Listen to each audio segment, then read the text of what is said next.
Hey everybody, welcome back to my YouTube channel. I'm sorry that I've been gone. There's just been a lot of stuff going on and I thought I might as well. So if you're new to this channel, my name is Gretchen. I have 2 kids. I have a daughter named Sophia who's 2 and a son Thomas who is 1. And I have also been married for 3 years coming this August. If you want to, subscribe down below and let's get into this video. So I thought I would do this as 2 videos in one. So it's gonna be titled I Was Pregnant. And I was. And it happened 2 months ago, and I think I'm to the point I'm like okay to talk about it. So basically I found out I was pregnant 2 days after I had my gallbladder surgery, which was at the end of March. And I honestly was terrified, and we weren't even like trying, just because I didn't want to start trying for another baby probably till that winter, well, this winter anyway. So when I found out I was pregnant, I called my OB and I told him what the doctor said, because when I had my surgery 2 days later, I started getting really dizzy, and to the point I was like feeling really sick. And even if I was like eating and drinking enough water, and so I called my surgeon, and she basically told me just to go to the ER just to be evaluated, just in case like I did caught an infection from the surgery or anything like that. So basically, when I went to the ER, I told them what was going on. Me and my husband were there, and they did any blood work that you can have for post-surgery. And they also tested for a pregnancy test over the blood work, because I didn't have my period yet. But I was just kind of not worried about it, just because my period was supposed to be at the end of that month anyway. So I wasn't too concerned about it, just because I know, I already talked to my OB about it, and she said sometimes when you have surgery, you're late for your period just because your body's under so much stress to recover. So honestly, I wasn't even really worried about it. So when we were waiting in the ER room, I'm allowed to see all my blood work on a phone or a portal. Basically, on my phone, I have an app for it, and it tells me all the blood work that they did, all the results. They talk to me and tell me what they did during this visit. So I was looking through the blood work just to make sure, before they came in and told me, okay, you're being admitted, or so this is what's going on, so that I have a heads up of it. And honestly, I didn't know they were doing a pregnancy test. I thought they were just ruling out post-surgery infection stuff. I didn't know. So basically on the blood work, if you have 0 to 5 on the blood work number wise scales, it means you're not pregnant. So if you have 0 to 5, you're not pregnant. If it's higher than 5, then you are. So when I looked, I think it was at a 54, I think. So it means I was definitely pregnant, but I was just super, super early, and there was just no possible way of picking it up on a pregnancy test. So it was a Friday that day, so I just waited to call my OB, and since I they told me I was pregnant, my first reaction was basically I was holy shit. I wasn't expecting it. I was nervous. I wasn't planning for it, and basically my mind was, I don't know how the heck I'm going to take care of 3 kids under the age of 2. I just didn't know how to. And, first I was just scared, and plus I was really nervous that I was going to miscarry, because I just had this big major stomach surgery, and I was worried that the baby wasn't going to survive. And that Monday, over the weekend, I got a pregnancy test just because I wanted to see if it would come out positive on my end, which it kind of did. It just was really, really faint. And so I called my OB and I told them what happened, and they were like, there's no way. And I was like, well, they told me I was, and I was at a 54 at the ER, and I took a pregnancy test and it's very faint. So basically they told me that I probably just ovulated really late, or I ovulated that week into surgery. And I know when you go into surgery, like, they take a pregnancy test on you before you go into surgery, and mine came back negative, so that's why we continued with the surgery, is because mine came back negative. So yeah. So basically after that, I was fine. I was getting all the symptoms, and I, like, I'm trying to think what happened next, sorry. So I would have been 5 weeks around this time. So I started getting this very intense stomach pain, and to the point I couldn't bear with it, and I already started easing off like the pain meds that they gave me for the surgery to calm down my stomach after I found out I was pregnant, just because I didn't want to take hardcore painkillers when I was pregnant. So I just started easing off of it, and I lowered the dose like super low, which it really didn't do anything anyway. So basically after I went to the ER when I was 5 weeks pregnant, they told me I was 6 weeks when really I was 5. They told me that there was no heartbeat, no movement. Like, they said it was possibly a miscarriage, but at the same time they weren't sure. So they said it might be a miscarriage, or maybe my baby just didn't pick up a heartbeat right then, because sometimes I think the baby gets a heartbeat around 5 to 6 weeks.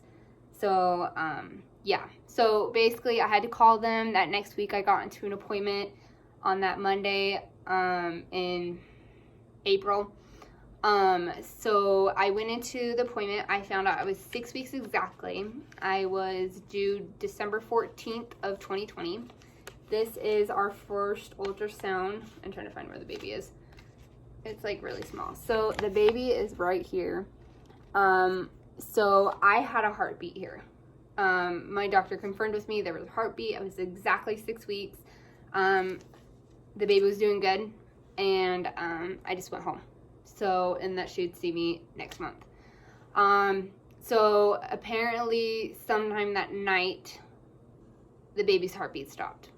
So when I saw this ultrasound, sometime that night, the baby stopped growing. It stopped. It didn't have a heartbeat anymore. And I didn't know that because I kept continuing with the symptoms and everything was progressing. So I didn't know. So John's birthday was May 6th, and due to COVID-19, he was not allowed to go to any appointments with me. And so, well, like, he would go with me. He would just sit in the car while I went into my appointment, and then I'd come out and I'd tell him about it.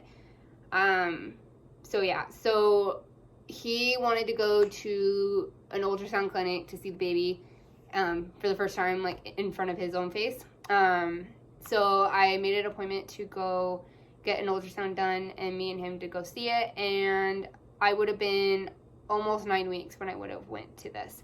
So basically when we went in, the ultrasound tech, she's just like an ultrasound tech. She wasn't an OB. It was an OB's office. It was just like an ultrasound tech's office.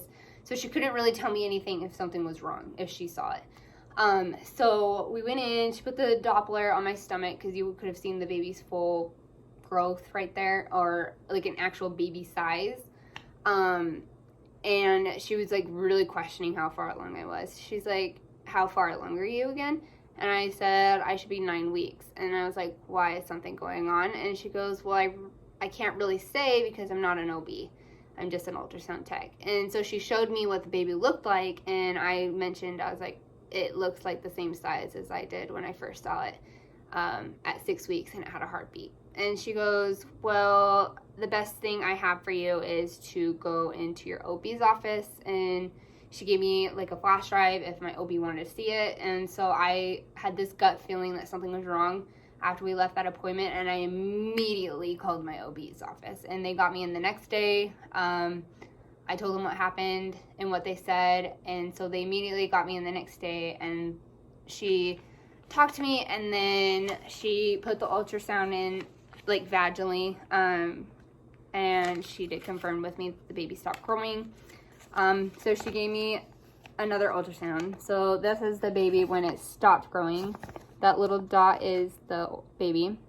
So she gave me ultrasounds because it's still my baby, and the baby was still in there. So basically she told me that my recommendation, so she said I can either pass it naturally or I can do it medicationally. So she did tell me it was called a miscarriage, which basically means that you, like,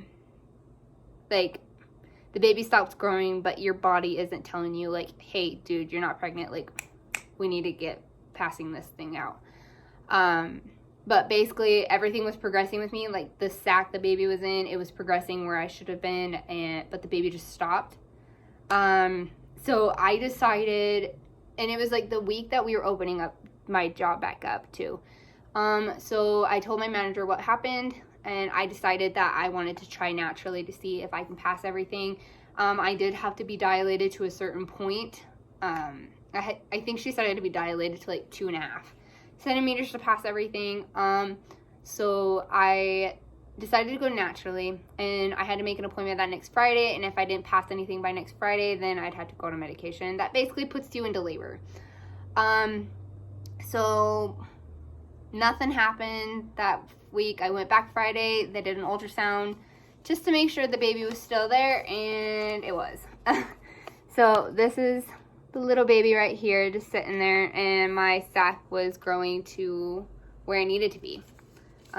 Where I should have been. I would have been 10 weeks at this time. I think 11. I'm not sure. I think it would have been 10 or 11.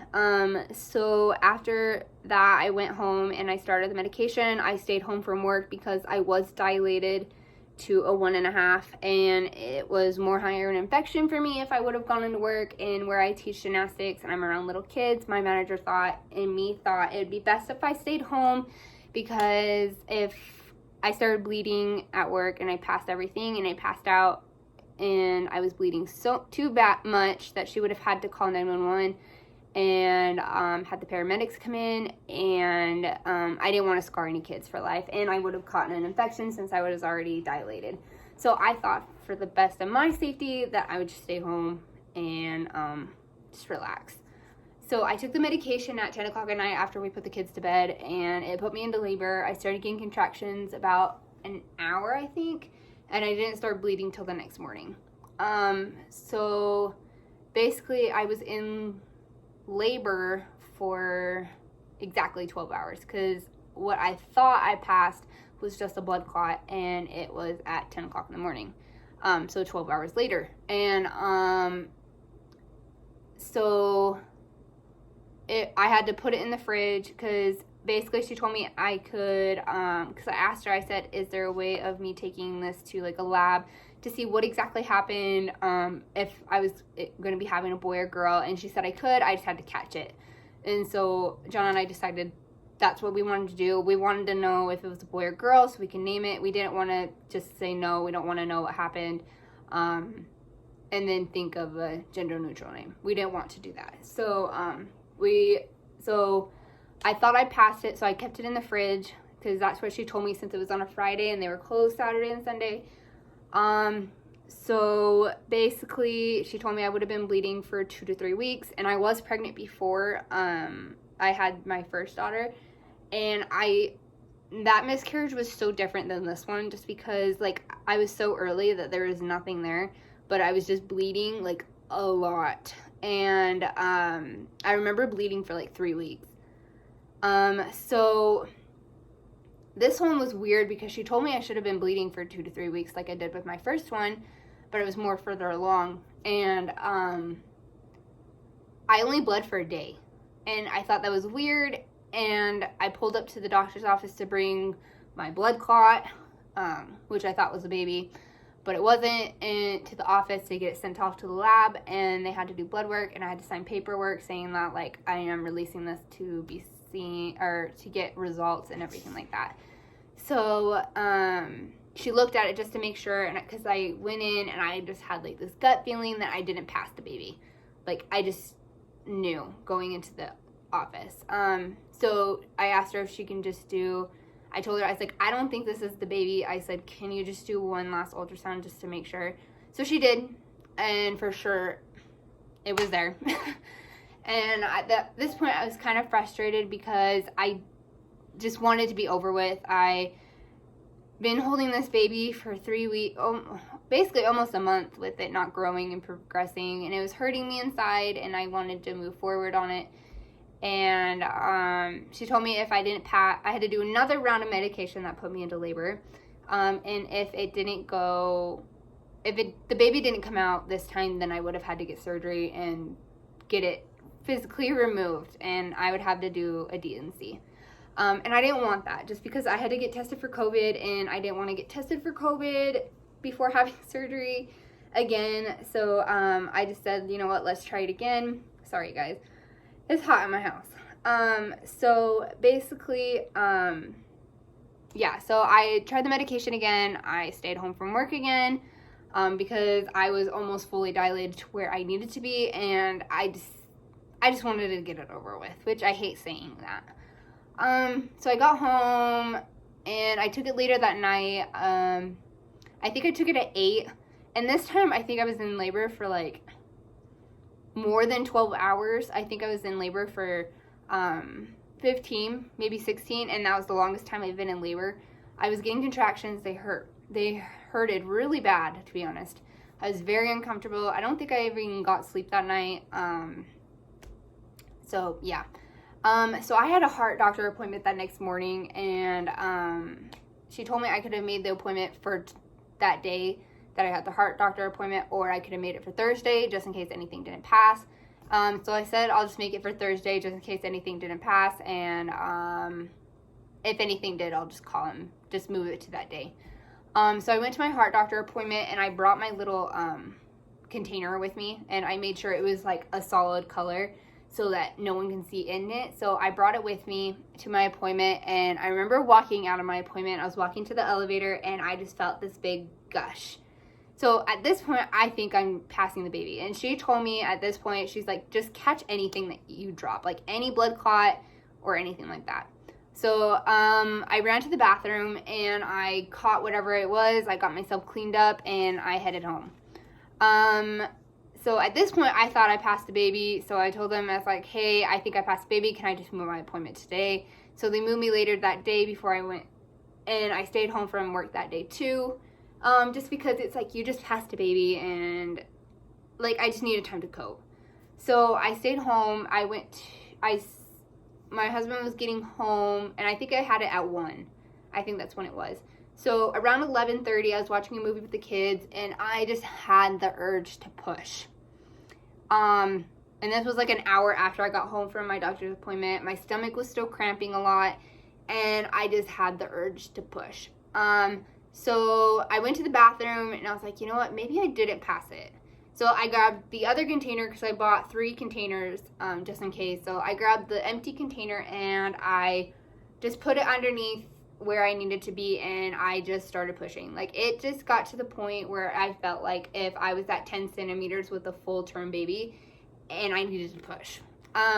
So I started to push, and then next thing you know, I just felt a big pressure, and it came out. I looked down. I'm allowed to text my doctor. So I texted her a picture, and I said, hey, I think I passed it. Do you think this is it for sure? And she goes, yeah, that's it for sure, because of what it looked like. And after I pushed that out, I felt completely better and whatnot. So yeah, so I went to my appointment. She did one more last ultrasound and confirmed, like, yep, that was the baby. And yeah, so they sent the baby off to the lab where we wanted to get tested to see what exactly happened. So it would have taken about 2 weeks. So I had an appointment to get some blood work done. I remember going to the ER, but I can't exactly remember. Oh, I remember. I think I might have had an infection. That's why I went to the ER. Because after you have a miscarriage, you have to watch for certain things. You have to check your temperature, make sure you're not running a fever, and just something else. Just because if you start getting these stuff after a fever, like after you had a miscarriage, then you need to have the D&C to remove whatever is still in there. So I was watching everything, and I just smelled this very foul odor, and it just smelled so bad. So I decided to go to the ER, just be safe and sorry. If it was an infection, that's fine. They still did blood work on me to make sure my HCG levels were going down. If you don't know what an HCG level is, it's basically your pregnancy hormones. And for sure, I still had a lot of HCG levels in me. I didn't have an infection, but they told me that they wanted me to go into my doctor that next week and get my HCG levels checked again just to make sure they were still going down. And it took about a good month to get my HCG levels back to normal, to where I didn't have no pregnancy hormones in me. So when I went in there, I did some blood work, and I asked her, I said, hey, I was just wondering, since I'm here, do you know if the result of the baby came in yet? And she goes, actually, I just saw your name on the like table. She goes, yeah, let me actually put you in a room, and she wants to come talk to you. So I said, okay. So I went into the room, and she told me what my results were. So this is also going to be like a Q&A stuff, by the way, because I asked TikTok and my Snapchat people some questions to ask me about the miscarriages, stuff like that. So this is also going to be a Q&A thing too, instead of making two separate videos. So one of the questions I got was if we were having a boy or girl. So I thought we were having a girl because of how much sick I was. But we actually had a boy. And we decided to name him Logan.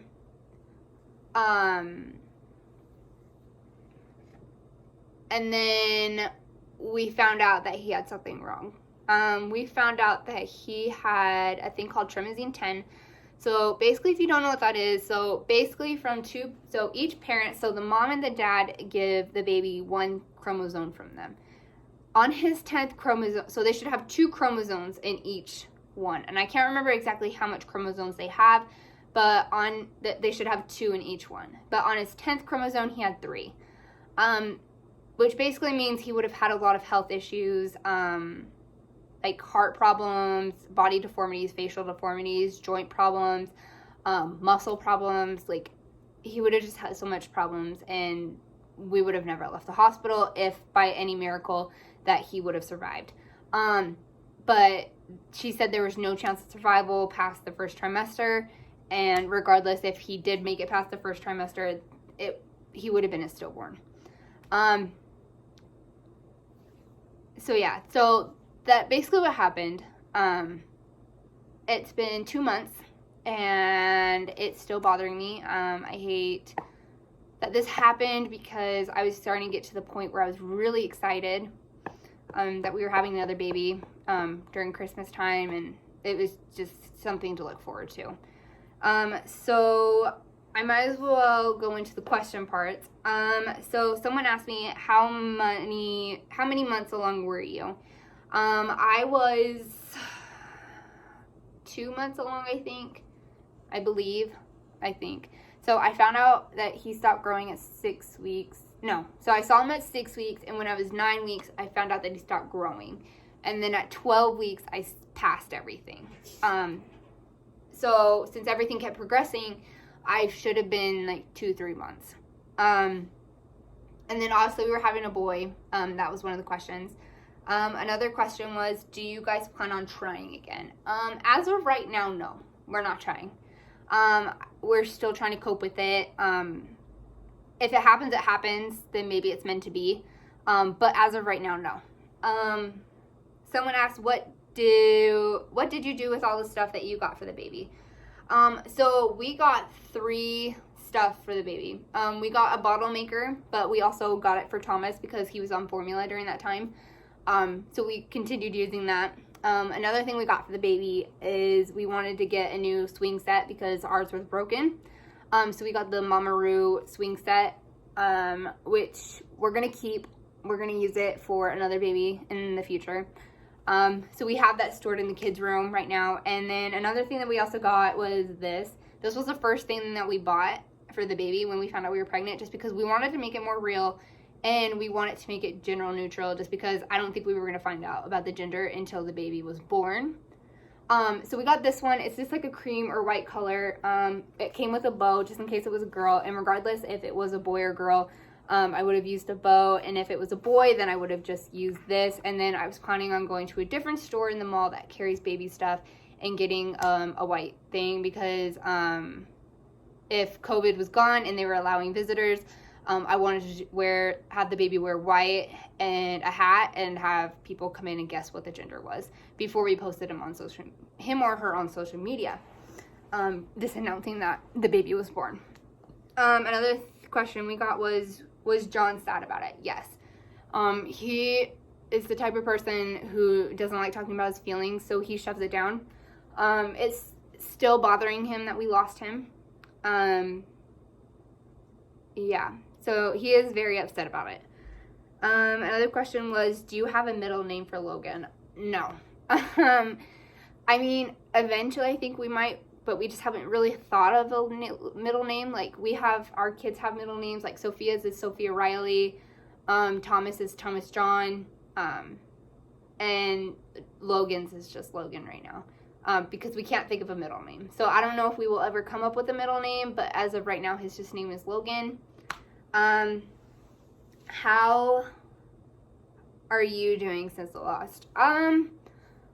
I felt like the first couple of weeks I was very mad. I felt like I was mad at God for having him take this little baby from us, where we were starting to get excited. We were starting to get excited for another little baby in the house. And yeah, I mean, to this day, since it's been 2 months, I'm to the point where I can finally talk about him without crying and like getting upset about it. I'm obviously still upset that we lost him, and I know he is watching over us, and he's hanging out with my grandparents up there and any other family members that passed away in my family, and just hanging out with him. And I know that my grandparents are probably watching over him, and I know in the future he will send us down our little rainbow baby when that time is ready. Another question is that we got was, are we planning on doing like, not a memorial, but like, a remembrance of him, the day that where I physically passed everything, which I physically passed everything on May 19th, which was about a week or two before Thomas's first birthday. So I want to, yes, I think that we'll probably get balloons and every year on that day that he came out and I passed everything. I think we might write a little letter just saying how much we miss him and like how much we love him, and just send him off to him up in heaven. I think we might do that every year. I kind of want to keep a remembrance of him, and I don't want to forget him about him. It took me a while to talk about him, especially to social media. I told John I didn't want to keep him a secret. I wanted to share our story, so we went and took pictures for his remembrance, and we put that he was a boy, and that saying, heaven, we wanted you, but heaven needed you. And then the day that he passed, or was that I delivered him. So yeah, I think we'll do one, but yeah, I'm pretty sure we will. But yeah, so that was all the questions that we mostly got, and that was my story. I didn't want to do 2 separate videos, so I'm sorry that this might be so long. If you guys want to see any other videos or any types of things, comment down below.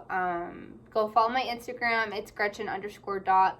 And then if TikTok is still a thing, because obviously people are saying that it's going to get banned. If it's not going to be banned and it's still there, my TikTok is just Gretchen Thompson. And yeah, so yeah, don't forget to subscribe and like this video, and let me know what kind of videos do you guys want to see. Okay, bye.